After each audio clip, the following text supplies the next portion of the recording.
అండి. ఇది శివరాత్రి రోజు వీడియో. ఆ రోజైతే ఉదయం తెల్లవారుజామున శివయ్యకి అభిషేకం అయితే చేయించుకొని మా ఊరి శివాలయంలో, తర్వాత దొడ్డంపేట పాతాళ భీమేశ్వర స్వామి టెంపుల్‌కైతే వెళ్ళాము. ఇంక ఇంటికొచ్చేసిన తర్వాత కొంతసేపు పడుకొని లేచాను నేనైతే తలపోటుగా ఉందని చెప్పి.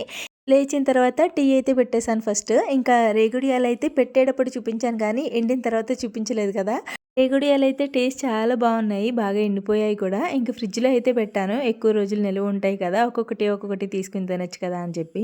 ఇంక టీ తాగేసి ఈవినింగ్ పనులుంటాయి చేసేసుకొని, ఇంట్లో పూజ కూడా చేసేసుకొని, ద్రాక్షారామంలో ఘంటాంబిక అమ్మవారి గుడికైతే వెళ్ళామనమాట. దక్షగుండం అని కూడా అంటారండి. దక్షుడు యజ్ఞం చేసేటప్పుడు సతీదేవి అగ్నికి ఆహుతైన స్థలం అనమాట. ఇంకా అక్కడైతే శివరాత్రికి దీపాలు వెలిగించి చాలా చేస్తారండి.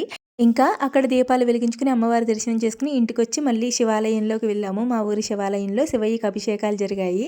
ఇంటికొచ్చే టైంకి 2:30 అయింది. ఫుల్ వీడియో ఛానల్ నేమ్ కింద ఉంది. Please watch and subscribe. Bye.